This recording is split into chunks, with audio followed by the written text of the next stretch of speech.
Hello, everybody. This is Juli. I just wanted to start today's episode by letting you know that we had a bit of, technical difficulties for this episode. So the audio is a bit less than clean. But the content is still awesome. So I hope you enjoy it. Hi, everyone. Welcome back to the Mashtia Collective podcast. Juli, how's it going? How are you? I am good. I'm gonna let you in on a little secret. I'm just gonna address it because it's a little awkward. We generally record from our homes. As you can see, my background is different. We're literally with each other right here. Yes. But just to keep the aesthetic, The consistency. We're recording like if we were remote, we're not remote because I'm here helping you move. You are indeed. You might notice a bit of Residue. residue on my hands, black stained hands, because yes, as I said last week, my hair. As I said last week, I'm in the middle of a move, so every day is a little bit of cleaning, a little bit of packing, and today you graciously came to help me. I'm just gonna say, friends who help each other, pack or move or pick up at the airport, which you've done all of these before, are just whole nother level friends. So I agree. Thank you. You've done this too. Thank you. Mm-hmm. So yeah, if we stare that way, we're staring at each other. So that's why I'm addressing it just out of the bat. It's so weird because I'm I can either look at my camera because we're recording on Zoom, or look at the phone because that's where I'm actually recording, or look at you. So many places. Anyway, just for those who are watching on YouTube, that's why I'm addressing it. Yes, but for anyone just listening on audio, this was completely irrelevant. Well, anyway, today we have actually quite a nice, relaxed, lighter episode. Last week we did a bit of a heavier topic. If you still haven't seen or heard that episode, we highly invite you to. This week we thought we'd get a little bit more personal in a way in our own ways of creating, in our own creative journeys, things that we've learned, kind of philosophies of life and art or whatever that have guided us in a way that we've acquired in our own journeys, but then now also guide and help us lead us in the moments that we're creating. Juli, does any life idea, life philosophy kind of come to mind? Yeah. For you? Yeah, I think life principle. I have a few, but I think the one that came to mind first when we were talking about this earlier today that we were gonna record this, I think one that I repeat myself a lot. I repeat it to myself a lot is I can do hard things, because, and this is something that I learned from I don't know if you remember years ago I was obsessed with the Peloton app. Okay. Yes. And so I did all the Peloton runs, and there's these two trainers there. One of them her name was Jessie, I think, and the other one is Robin. Okay. And they both repeated this mantra a lot with on what guided runs and stuff like that you can do hard things, because it's especially when you're working out, the first 15 minutes of the workout or the run or the whatever are absolute hell, and you feel you're dying. But then once you push through that hill, it's you feel your body is finally warm and it breaks through, and you dig deep, and then you find what you need to continue to do the thing. And so I think if it applies for that, and if I turned from I went from not running at all to being able to run 5-6K in a few months, because I repeated myself that. I was maybe if that works for that, then it works for any other thing in life. So that's something I repeat to myself a lot, and be it for to do new things. I have there's this YouTuber, he's very big, his name is Ali Abdal, and he just wrote a book that I actually highly recommend called Feel Good Productivity. And his whole premise of the book is that discipline won't last. Discipline will get you started. In the morning when you want to go work out in the morning, and you're said that thing, what's gonna get you out of bed is discipline. But then what's gonna make the workout stick is enjoyment. So his whole premise is finding ways to enjoy what you do. Mm-hmm. So finding ways to enjoy work. What's gonna get you to do the thing that you need to do at work is discipline. Yeah. But then what's gonna make you last is enjoyment. Yeah. So I think it's the same principle. It's finding ways that I can enjoy what I'm doing, but continue to repeat to myself, I can do hard things. At work, for example, and another thing he said, and the reason why I brought him up, completely forgot, was that generally when you feel you don't want to do something, or when you feel procrastination, it's because you have a negative emotion associated with doing the thing. So for example, if you don't want to do something, if there's something at work you don't want to do, it might be because you feel inadequate. to do the thing. Or maybe because you're fearing inferior or something like that, or you fear feeling like you don't know what you're doing, or because you're bored because you've done the thing a million times.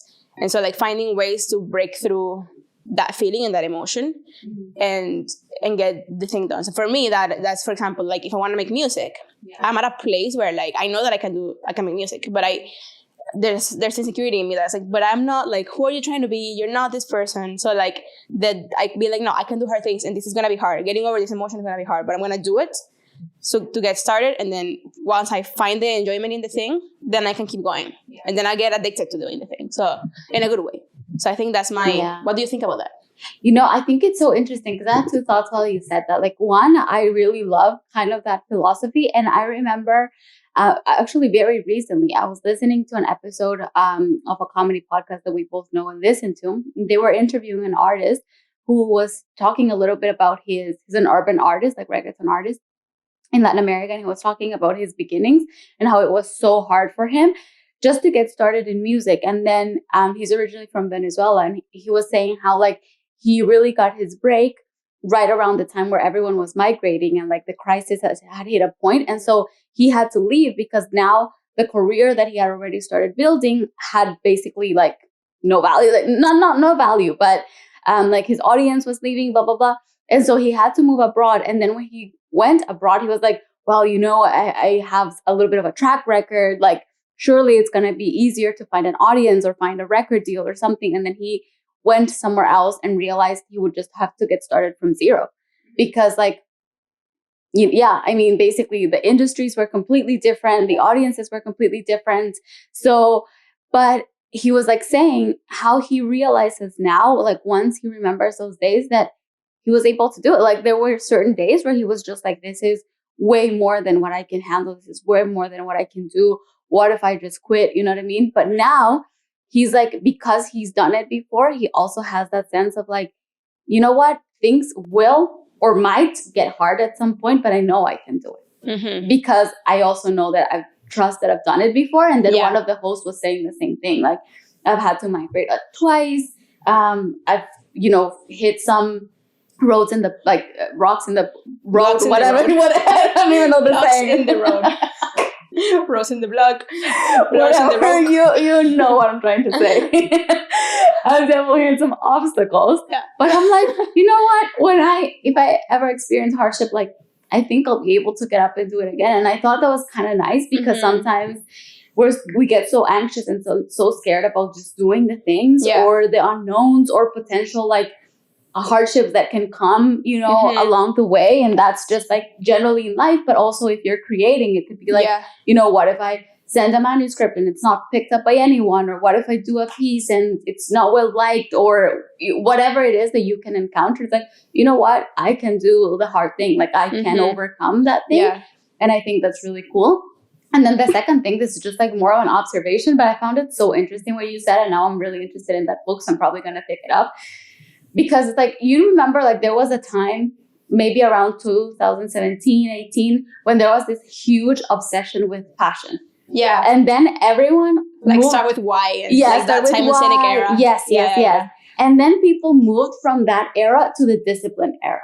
Atomic Habits era. Exactly. Mm-hmm. And it was like, well, passion will only get you started, but it won't make it last. What's going to make it last is discipline. Mm-hmm. And now I find it really interesting, like this proposal that actually like, passion might get you kickstarted. Discipline might help you like the first runs, but then what's truly going to fuel you going the whole way and running the marathon, right? Yeah. And I find that part of enjoyment's very interesting. I mean, I don't know how much will apply to every single scenario because sometimes just like pure basic survival need and instinct will drive you through the thing. But like, I definitely think that there has to be a point where, especially with creative projects and whatnot, where there has to be enjoyment, because if there's not, like, what's going to sustain you in the long run, right? Yeah, and his point was very interesting where he was saying that it doesn't necessarily, you don't have to enjoy everything you're doing, like in everything has things that you don't want to do. Like even if you're doing your dream job even if you become a published author, you're gonna have to do things that you don't want to do. But he was saying like his point was to find things that make it enjoyable. So his example was like he loves the Lord of the Rings soundtrack. So he's like, I'm looking forward to listen to the Lord of the Rings soundtrack. So like his thing is, okay, I'm gonna play this epic soundtrack that's gonna get me to enjoy the task just to get through the thing, you know? So that for me was very interesting too, because it's like, you don't hear that often. It's either discipline or passion, like why? But then what if like you really hate what you're doing? Yeah, you can be disciplined, but it doesn't necessarily, you don't have to hate everything you do just because it's not something you enjoy, you know? So that sense of, yeah, I can do hard things, not because I can just do hard things, but because I'm going to enjoy what I'm doing, be it listening to a book, be it listening to music you like, be it listening to the soundtrack or whatever, like going on a workout is something that we've talked about before. Going on a workout with someone because, you know, you're going to enjoy that time with that person and you enjoy that, like hanging out with someone. And that's like those things. So I think for me that's important. And the reason why I repeat to myself that I can do hard things so much is because I've also done hard things. And because I know that those hard things have taught me and have pruned me and shaped me into who I am today. So if I encounter hard things again, be it in the day-to-day very little things, because sometimes it's so micro and it's gonna sound ridiculous, but it's so micro to the point where it's like, I have to get out of bed. I can do hard things. Get out of bed, you know? Like even sometimes there's days where you can't even quite get energy to get out of bed. But that kind of mantra helps me, I guess, a bit. And because I know that the hard things that have been really, really hard in my life that I've faced have shaped me to who I am today. And if I ever encounter those hard things again, or like things that are very difficult, they're going to continue to shape me into someone better. So that's kind of like you were saying, like that guy said, it's like, it's the same thing. It's like, you don't just go through them, but then you learn so much from them that if it wasn't for those hard things, we wouldn't be where we are today. So it's kind of like, yeah, that's kind of one of my top, you know. Yeah. Awesome. How about you? Love it. I think one of my top actually is one that I learned from a guy in my like community life group at church. I don't think he even knows he like impacted me this way, because I actually even heard it from like a third party. So someone else said like, oh, so-and-so usually says this. And I loved it so much. And it's the idea of like being net positive. So it's basically the idea of like, you know, sometimes we're very hard on ourselves when we want to like get to 100 and we don't even start with 1, right? Right. And so he's always like, well, you know, if say you're talking about running and you're like, oh, but I'm not at the 10K level or 5K level yet. And you start getting very frustrated. You're like, yeah, but you're running for 10 minutes a day. And before it used to be 0. So it's already net positive. You know what I mean? So I really love that idea. Because it's always like, well, as you're building, you know, habits or you're creating something or whatnot, maybe you didn't get to that like big part that you wanted to, like say, you know, if I'm writing, oh, I didn't sit down for 3 hours and write and got, you know, entered into this slow state and like kind of how they depicted in Soul, right? In the movie. But I sat down and maybe got 2 pages in. And before I was doing 0. Mm-hmm. So that's net positive. Yeah. Obviously, the idea is not to like get negative, complacent or go like negative for an extended period of time. Of course, there's days that you might not do something or whatnot, but like overall, generally. And I kind of like that because I think one of the things that I deal with, and I think a lot of people might relate to this, is just having that huge expectation on the self, right? Of being like, you know, you have to go, as I said, from 0 to 100, like immediately, or else you're already a failure. And I think that sometimes it's very hard for me to allow myself and give myself room to go little, you know, step by steps and like build up on things slowly, or even just celebrate the fact that I did something. Like it's so much easier for me to be like, punish myself because I didn't write for the 3 hours than celebrate the 15 minutes that I did, right? So I think that kind of net positive mentality I really like it. I think it's one that I've adopted ever since I kind of heard it. Mm-hmm. And again, it's not about like, oh, let's celebrate mediocrity, but it's about like, learning how to celebrate certain wins. And not see them as like failures just because like the bar was set too high, right?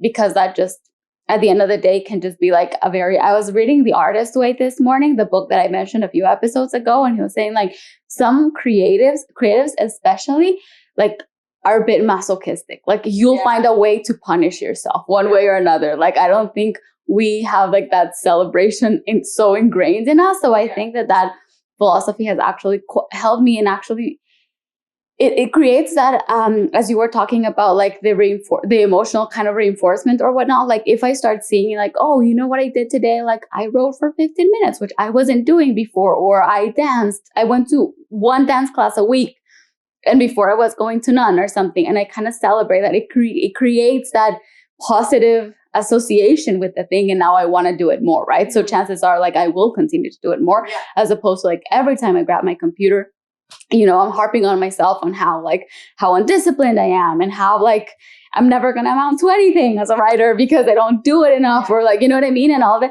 So every time, if I keep doing that, eventually my brain's just going to have this really negative association with the activity. And every time I do it, I'm immediately going to be like feeling defeated. Yeah, exactly. Feeling defeated and like a failure, and like I'm not doing enough. So I don't know. I just really like that idea of the net positive. That's awesome. I love that too. I think that's awesome. I think something that I can't remember where I heard it from, but it's in a similar like vein. It's the like kind of aiming to be 1% better every day. It doesn't mean you're 100% better every day. You're 1% better every day, and then be it in your craft or be it in like in any areas of your life. Because I'm certain, and I believe that every area of your life fits into, like, all areas fit into one another. So like if you're 1% better every day emotionally or spiritually, and that doesn't necessarily mean walking forward, because I think we like have this misconception that like we must be going on the up and up, or else we're not moving. And that's not true. Like sometimes, like this is something I learned through therapy too, is like sometimes you gotta go and like look at your shadow and do all that hard work and all that like breaking apart of all of those emotions that you have that are like hitting in your heart and that are very damaging if you don't do that, if you don't look at them like in the mirror.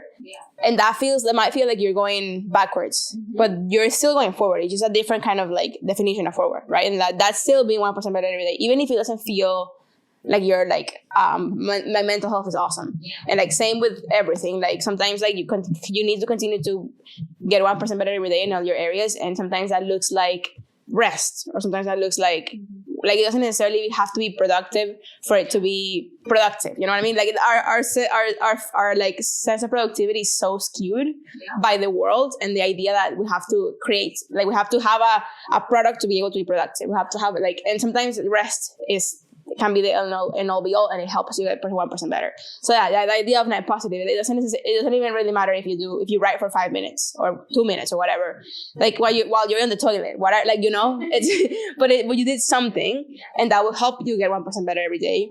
And that kind of like idea of the 1% or the net positive helps you not have to have like these high expectations on you, like the idea that you're not gonna sit down and write a novel in like 2 hours. You know, that's not gonna happen. So okay, how do I help myself be in that mental state in which I crave the activity, I crave the thing, I crave the creative outlet, because it's gonna help me get better, but also because it's a place that is what I love to do. I enjoy it.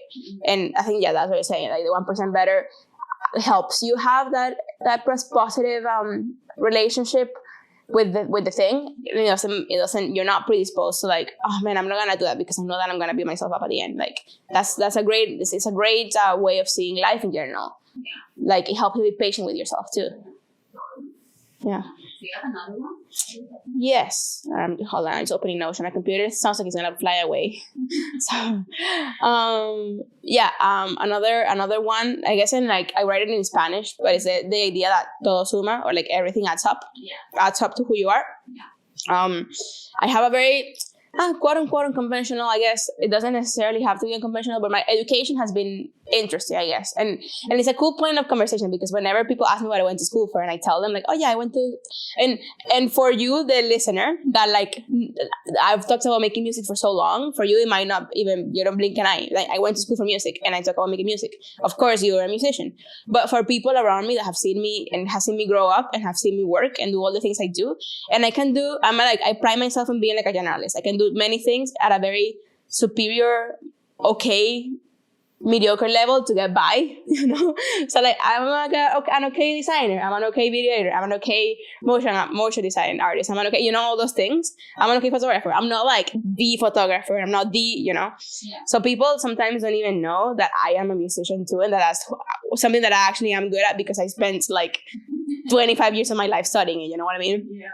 So I find it funny because like around Easter I always play at church, so it's always like a church service that I end up playing at the violin.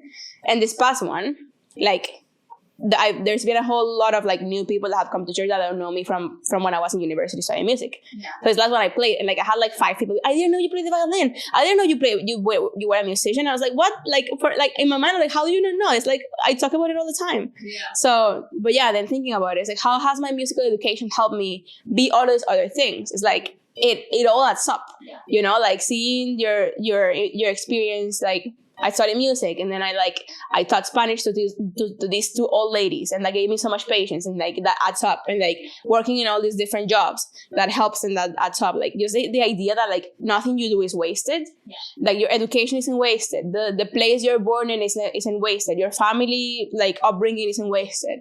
And then the things you like, especially when you're an immigrant, the things you end up doing that are completely like I didn't study for this. I didn't study to work in retail, for example. Like that empathy that you get for people working retail is not wasted. Like just that idea, I think helps me a lot, like to remember because sometimes you can really feel like, man, I've wasted so much time, or like whatever. Man, like I'm nearing 30, and like what have I done with my life? Yeah, doesn't matter. Like, or where am I even going if I've done all these things but have no, because you know, like some people and some careers too, especially like if you're studying to be a doctor or something, it could feel like you have this very delineated path and very clear. Or whereas sometimes it could be like, well, I've done a little bit of everything, but where am I even going with all of it? You know, because there's no like clear one path. Yeah. And I think that's particularly important to remember in today's day and age because they like multi-hyphenation or like multidisciplinary people are so prevalent, right? And so like remembering that we are one of those people, or like two of these people, and there's more of us out there, and like remembering that everything that we have done literally does add up. And so I think it's a good reminder for me, but for others too. Like everything you've done adds up, and everything you've done up to this day will help you do something else. And like every book you've read, every person you've talked to, every interaction you've had, everything you've done has brought you to where you are now, and will prepare you for what's coming. So I think that's a good kind of like I guess philosophy or idea of life that I tend to remember a lot, or try to remind myself of a lot. Yeah. I think for me, the next one I'm going to talk about is something that we kind of touched on in one of our earlier episodes, but one, it was in Spanish, so if you don't speak Spanish, you wouldn't have heard it. So I'm going to repeat it. But 2, I think I hadn't delved in it too much, maybe.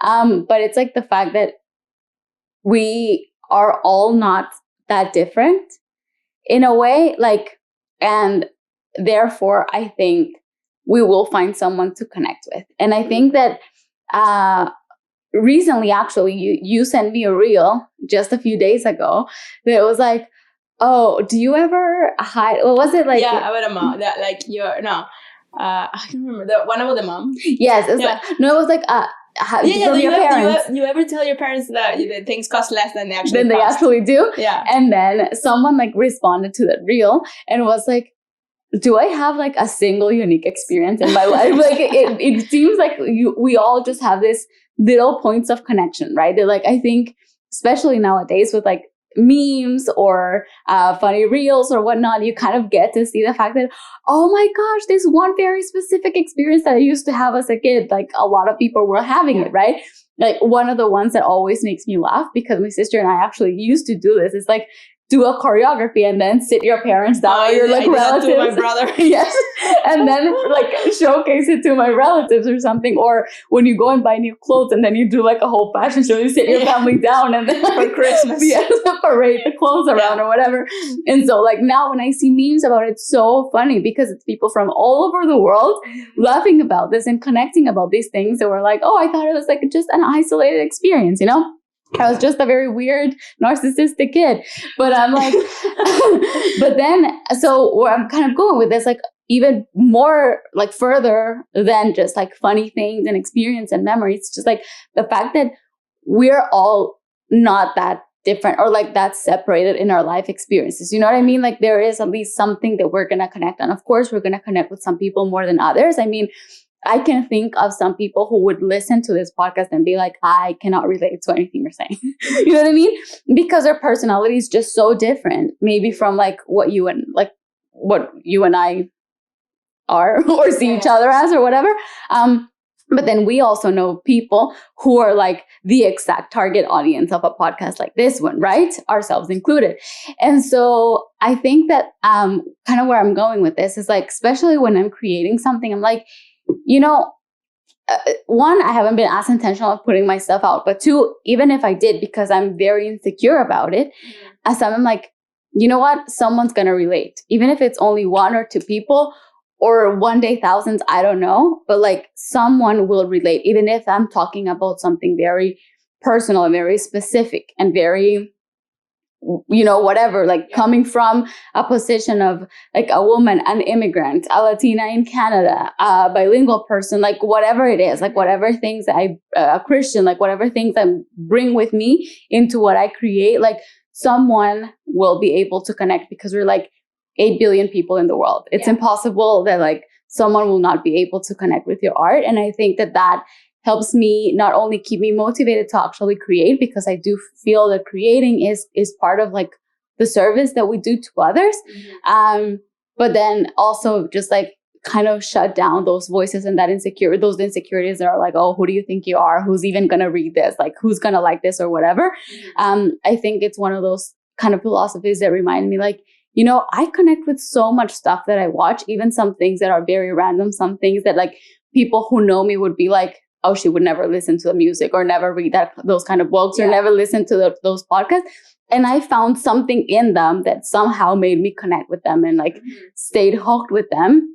And so I'm like, yeah, maybe those people didn't even have someone like me in mind when they created the thing, but then we found a point of connection, you know? So like you never even know where those connections are going to come from. So I think that like kind of helping remember that someone out there will feel identified with whatever we create. It helps me a lot, kind of shutting down those voices and still feel motivated to create things out there. Totally. I think that helps a lot. Like, I guess like when you're creating like the content that you're creating for yourself, and then like the freedom that you find when you know that someone will connect, because you create for yourself the things that you like to see, the things that you like to read, the things that you like to listen to, like that will there will be someone that will listen to that thing or read the thing and will connect with what you've done, because as you said, like we are not that different. That's like, it's like the Taylor Swift phenomenon, right? Like her lyrics can be so ridiculously specific, and you will think that someone that has such specific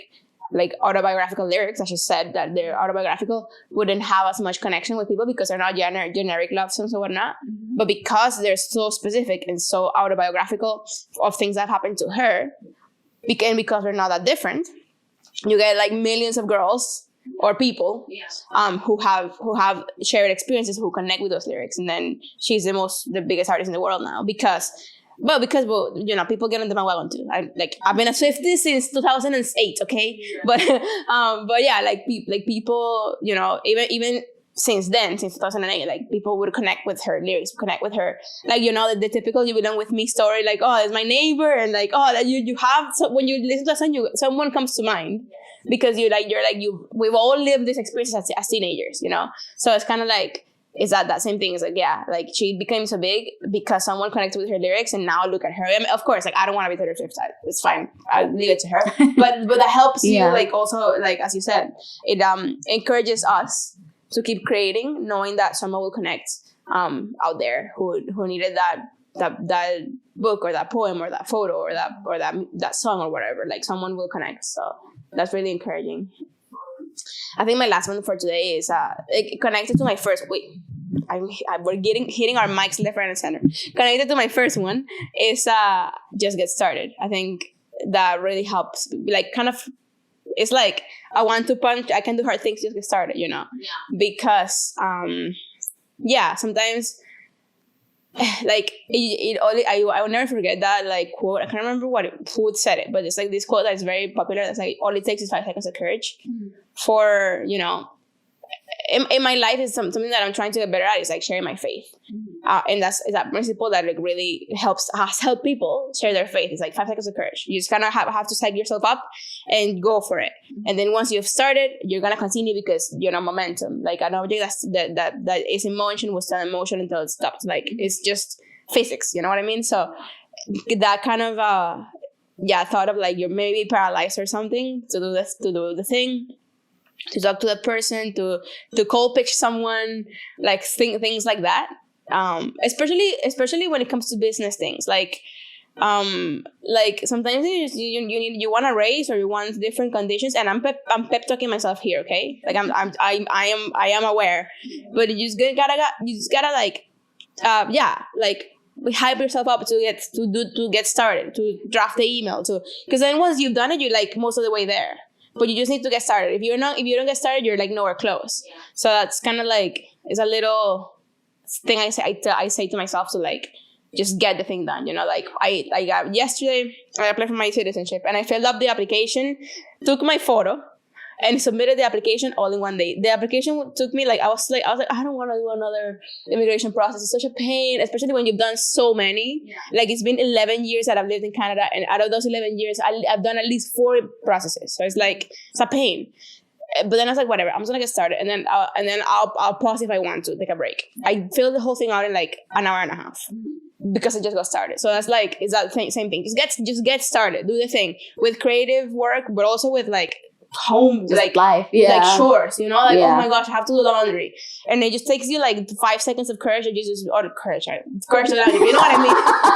5 seconds of just like psyching yourself up, grab the flipping laundry basket, put it in the, you don't even have to wash the clothes by hand, just like throw the clothes in the washer, press the dang button, and then it'll do the job, right? And you just it's that same feeling, or like, oh man, it's raining and I really want to go for a walk, but it's raining, and you just kind of gotta psych yourself up, wear the right shoes, put on your jacket, and go out for it. Like just get started, because then once you get started, you're gonna get that momentum and that motion. Because it's the hardest. Getting started is the hardest thing. I agree. I agree. But yeah, I've definitely found the same when doing my like stationary biking, because I got it because I was like, okay, now I'm gonna have it in my face. I won't be able to say no.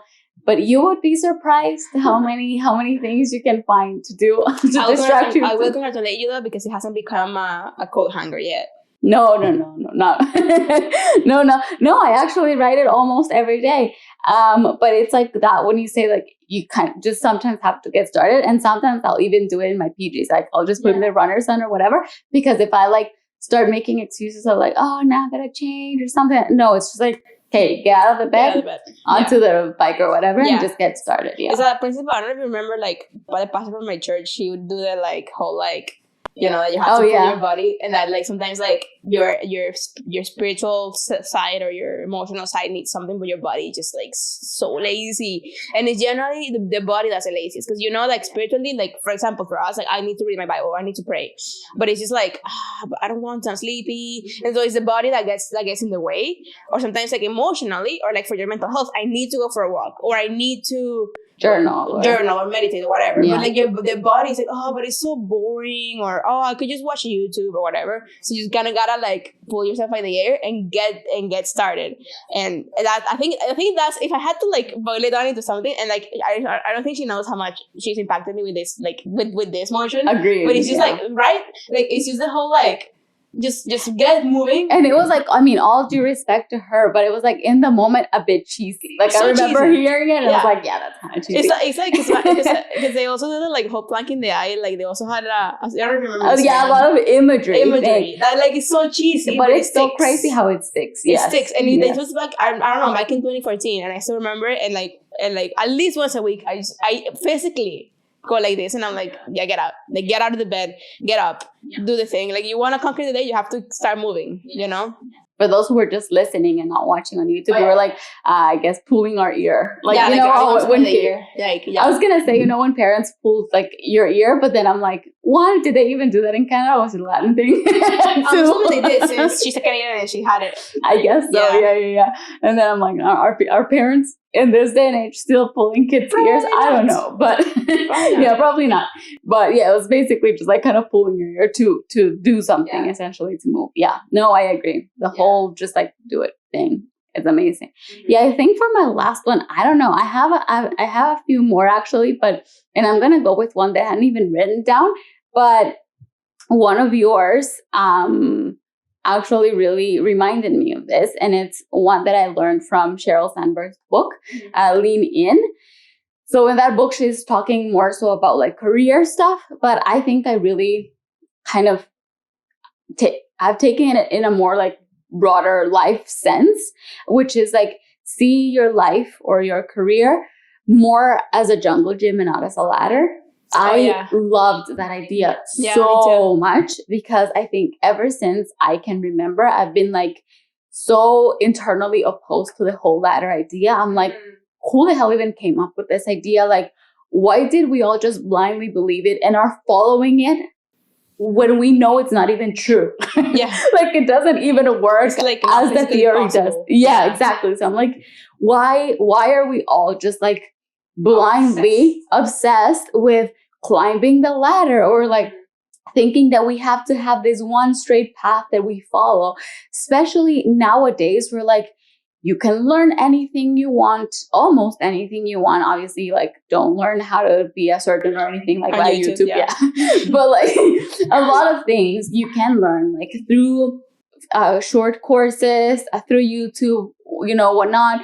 There's so many resources, both free and paid, to experience things, to try things, to do things. So I'm like, how can we still be buying into the idea that there's this one supreme thing above all others that we need to follow and give our time, our energy, our attention to, just like to one day achieve, enjoy for a few years maybe, and then retire, and then like just supposed to forget that thing that you were pursuing your entire life. Like, to me, it's just so absurd. Yeah.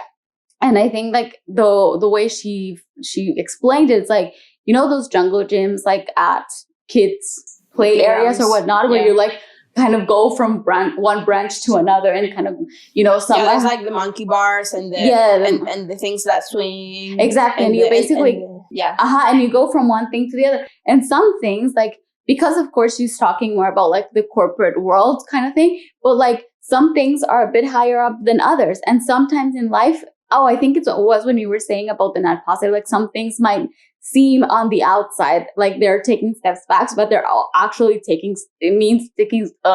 steps forward.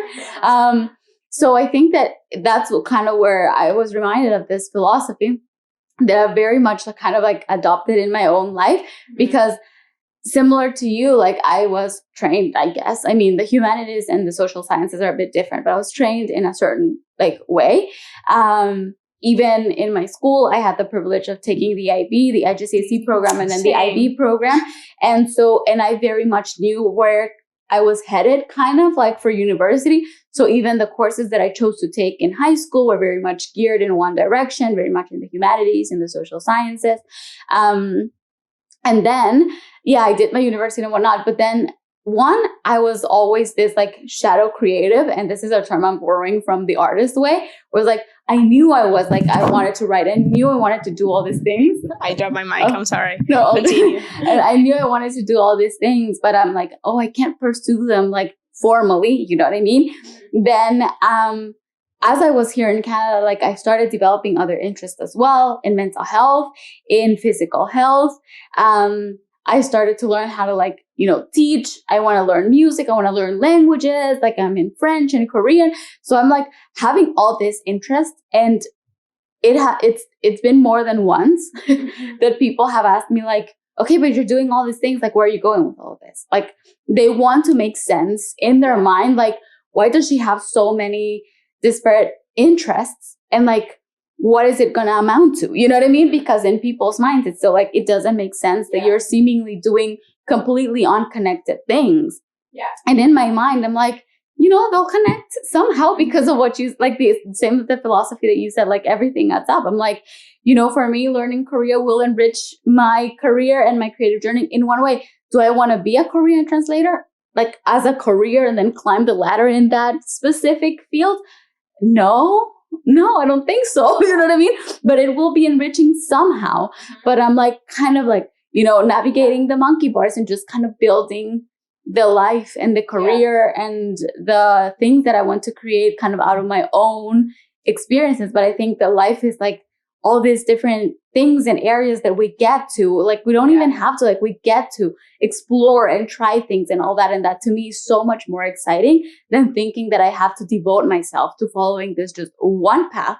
That what if I decided wrong at 25 or something, that it was this one path and now, sorry, you're, stuck with it for the rest of your working life until you retire and you get to enjoy the fruits of what? Like giving your life to something that you didn't even like. You know what I mean? So I'm like, I don't know. I think I really liked that philosophy, and I think it translates to what we create as well. Like, even though I want to focus personally more on writing and dance, it doesn't mean that I can't, like, I've done singing, I've done like singing lessons, and I've done like other things. I was kind of, I allude to this so much about the trying different things. Like, doesn't mean you have to like focus on that strain of creating or that art specifically, but even just dabbling or venturing out to try different things or whatever.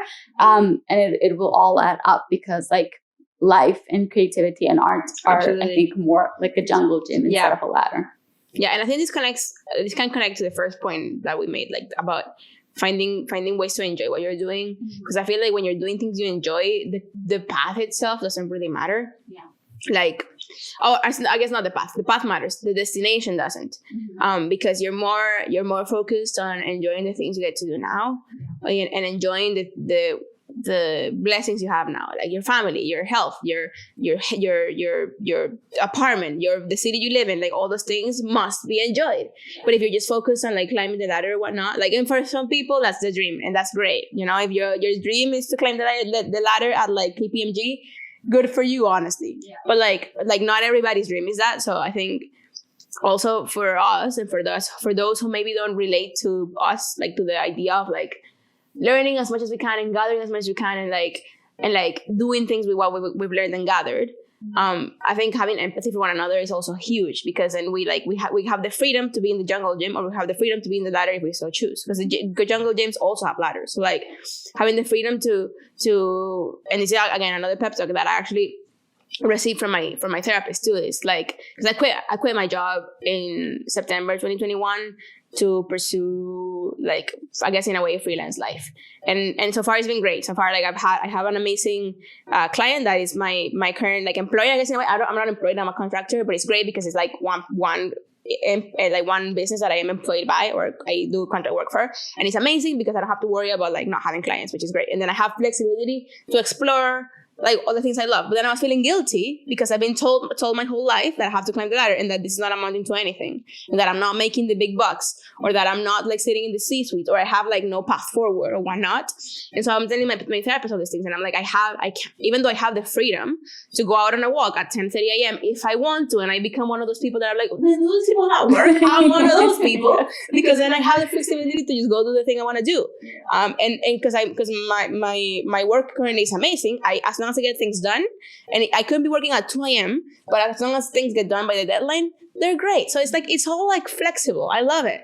But I don't give myself the flexibility and the grace and the empathy to my own self to like be able to walk in that freedom. Yeah. Of like having the freedom to just be in the jungle gym. And of course, everybody's situations is different. Some people want to be part of the jungle gym but are stuck in the ladder because, as we said last episode, they need to make ends meet and pay rent and whatnot. Yeah. But as much as you can, also allow yourself the flexibility to like, go for a longer walk at lunch one day and like just take it in, or like whatnot, because I think we've been subject to a very Taylorism, like, schedule in our lives. And I think that worked for a season. But now, as we, especially after the pandemic, like we've kind of reshuffled our priorities as a society. And now we're like going into a new season where we need to have more empathy with one another and with each other, with us as well, to be able to enjoy what we do, find ways to enjoy what we don't enjoy, and then have that flexibility and that freedom to be in the jungle gym, Totally. And I think that that's why, like, just knowing that there are people who like can't escape maybe like the ladder at work or whatnot, that's why I'm like, yeah, extrapolate it to other areas of your life as well. Like, maybe it may or may not be applicable to your own work, but then just like as a life philosophy in general, just knowing that even with like interpersonal relationships, for some people, like the kids and the dog and the minivan and the house in the suburbs and the husband or the wife or whatnot, and just like this very straight path is like is another way of being like, that's another ladder that society has created, right? And like for a lot of people it's not that, and for a lot of people it is like maybe the family, but then it's like we travel and we move around a lot. There's a lot of families who do that, and so like, yeah, maybe I will buy into, I say that like not in a bad way, but I'm like, I also want, like the kids and the husband and the wife, but I don't want the house in the suburbs. I want us all to be, traveling and moving every few years. And that's the kind of life I'm going to pursue. And for some people that will be bothersome and unconventional, and you're going to be criticized and judged for it. But then it's like, that's your jungle gym. You know what I mean? And so like, I think there's definitely like different areas in which people can apply that to. But the thing you said about like having empathy and just knowing that at the end of the day, this is not necessarily like one of the philosophies that I had, but at the end of the day, we need all of our types of personality and taste and whatnot to make like society. The banks need to run you. Yeah, exactly. Like we need all of what we all bring to the table in order to function like in general as a society, right? So there's definitely room for a little bit of everyone. But if you are feeling a little bit like maybe stuck or kind of have or are a shadow artist as well, where you're like, and when I say artist, I don't mean like that you make art or whatever, but like have an artist soul, like a creative soul, and you're like, there's something in my life that's definitely not clicking, and a little bit I would like to break free a little bit in some area of my life, knowing that it's completely fine. Like not every single area of your life, like health, relationships, spirituality, not everything has to be charted like, as a goal to achieve. And then last thing, one of the things that you mentioned actually reminded me, one of the YouTubers I follow, he always brings up his quote. It's not an idea from him. It's like some philosopher said it, but I can't remember the name now. But it's just like, he always says that when you're creating things, and I think it all applies to life in general as well, like the process itself has to become a reward. And I remember like loving that, because it's like, if you're only grinding and not enjoying it and like, being even like mad or resentful at the fact that you have to do this thing to achieve that far away goal, that's like terrible, right? Absolutely. Because you don't even know if you're going to achieve that goal, right? Whereas like, if the reward itself becomes the process, so like I'm already rewarded every time I sit down and write, whether or not I get a publishing deal, right? Like every time I sit down to record and create music, that's the reward, regardless of if I have millions of views or millions of dollars. Like regardless of the outcome, if the process itself is just like the reward, then that's like, that's why we started this podcast, because we love talking to each other, so might as well just put it out. And this, like, my reward is like having the conversation. Totally. If we have like 100,000 followers in the future, I'll greatly welcome it and sponsor deals and whatnot. Call me. But like for now, like just having conversations with you and being able to let others into our like wild trains of thought, like for me is a reward. So that's kind of like just having that mentality really helps. I think I agree. Totally. Yeah, so that's a little bit about us, and I guess the philosophical, in a way, underpinnings of like the way we live our lives, like kind of we conduct our lives, we make our own decisions, creative ones included. So we're going to leave it up to there today, but then we'll see each other next week for the 10th episode of this podcast. It's been 10 weeks. And next week, we will be sharing actually a little bit more about the philosophy behind the Mashtia Collective itself, how it started, And a lot of these things that you've heard us say today come into play into the story of how Much Tia was created. Actually, so yeah, and then I'll just do a call out for people to subscribe on Spotify and Apple Podcasts, wherever you get your podcast. You can follow us there, rate, review, follow us. Yeah, follow us on YouTube, Instagram, TikTok as well. All of it really helps. We're putting out way more content on social media as well, about the podcast, about things that we make ourselves. So, and if any of these thoughts like kind of resonated with you, or if you have your own thoughts that like have helped you in your creative process or in your life in general, just comment them like on the YouTube video or on Instagram. Like we generally push clips of the videos on Instagram. So if you see one of them, just comment, and we'll love to hear from you as well. Yeah. We'll see each other next week. Bye. And that's all for now. Bye.